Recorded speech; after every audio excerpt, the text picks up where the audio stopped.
रेखा के पिता दिल्ली में किसी तरह अपने और अपने परिवार का पेट पाल रहे थे।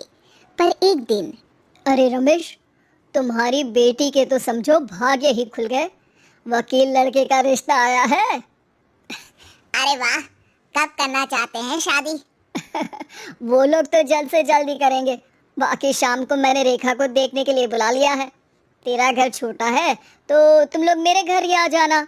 राकेश और उसकी बीवी सारी तैयारी के साथ रोहित और रेखा की शादी कर देते हैं। लेकिन अगले ही दिन, देखो रेखा, शादी भले ही हो गई है, लेकिन तुम ये मत सोचना कि मैं किसी जोरू के गुलाम टाइप रहूंगा। रेखा को रोहित की बात अजीब लगती है। मैं ये तो सोच भी नहीं सकती और ना ही चाहती हूँ, लेकिन शादी के अगले ही दिन इस तरह की बात की उम्मीद भी नहीं थी। रोहित रेखा के मुंह से ये बात सुनकर गुस्सा हो जाता है। अरे, काफी जबान भी चला लेती हो। माँ ने सिखाया नहीं कि पति से कैसे बात करते हैं? रेखा अब चुप रहने में ही भलाई समझती है।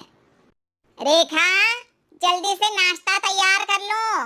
आज पहला दिन है, सारे काम तुम्हें समझा दूंगी। ये नौकरानी है जो तुम्हें बता देगी कि कैसे कैसे क्या करना है। फिर इसकी कल से छुट्टी है। रेखा भी ससुराल में जी जान लगाकर काम करने लगती है।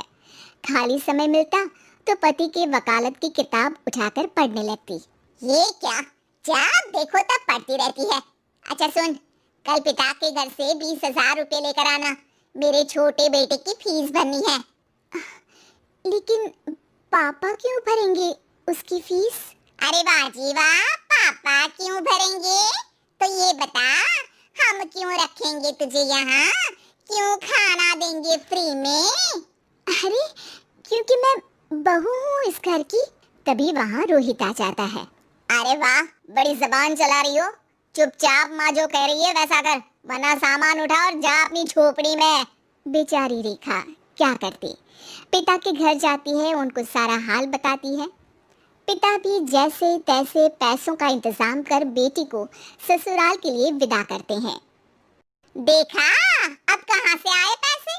अरे बहुत माल है तुम लोगों के पास, बस सीधी उंगली से निकालते नहीं। नहीं नहीं माँ, पापा ने अपनी मोटरसाइकिल बेचकर पैसों का इंतजाम किया है। पता नहीं अब वो ऑफिस कैसे जाएंगे। अरे वाह भाई, ये भी हम सोचे। खैर, जैसे तैसे दिन बीतते हैं। रेखा जहाँ एक प्यारे से बेटे की माँ बनती है, तो वहीं उसका वकालत की किताब में ज्ञान और गहराता जाता है। हे भगवान, बुरे फंसे।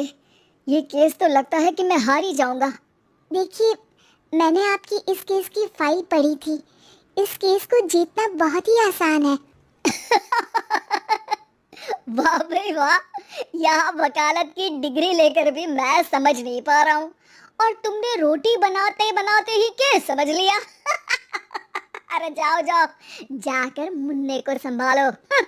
केस मैं संभालूंगा। ए लड़की सुन, जाकर अपने बाप के यहाँ से 3 लाख लेकर आ। पूरा घर फिर से बनाना है। छोटे की शादी करूंगी तो छोटी बहू को कहाँ रखूंगी? पूरा घर तो तूने घेर रखा है। ऐसा मत बोली माँ जी, पापा इतना पैसा कहाँ से लाएंगे? अब तो वो रिटायर भी हो गए हैं। हाँ, तभी तो बोल रही हूँ, रिटायरमेंट के पैसे तो मिले होंगे ना। लेकिन वो अगर आपको दे देंगे तो बुढ़ापा कैसे काटेंगे? रोहित रेखा की बात सुनकर गुस्सा हो जाता है। ए सुन, चल अपना सामान उठा, अपना बच्चा उठा और निकल यहाँ से। रेखा के लाख आग्रह के बाद भी रोहित और उसकी सास उसे घर में नहीं रखते। पापा, मैं तलाक चाहती हूँ। बेटा, मेरे पास वकील के पैसे नहीं है। पापा, आप मुझे वकालत करवा दीजिए, अपना केस मैं खुद लड़ूंगी। इस बार रेखा के पिता भी उसे ससुराल ना भेजकर रिटायरमेंट के पैसों से वकालत करवाते हैं। और फिर एक दिन कोर्ट के बाहर, रोहित, आज तुम अपना ही केस हार गए, वो भी उस लड़की से जिसकी तुमने कभी कदर ही नहीं की। रेखा, मुझे माफ कर दो। मैं इतनी बड़ी अमाउंट कहाँ से लाऊंगा? मैं हर महीने पैसे नहीं दे सकता तुमको। पैसे वहीं से लाना जहाँ से तुम मेरे पापा को लाने के लिए मजबूर करते थे। एक पिता अपनी बेटी की शादी उसकी खुशहाली के लिए करता है, ना कि सारी जिंदगी कर्जदार बनने के लिए। अरे, मेरे ही बेटे की किताब पढ़ पढ़ कर ज्ञान बांट रही हो। वकालत की किताब तो ससुराल में ही पड़ी थी ना। बिल्कुल, यहाँ मेरी गलती रही। जिस पैसे से मैंने इसकी शादी की थी, मुझे वो पैसे पहले इसकी पढ़ाई में लगाना चाहिए था। और आज रेखा एक जानी मानी वकील के रूप में काम कर रही है।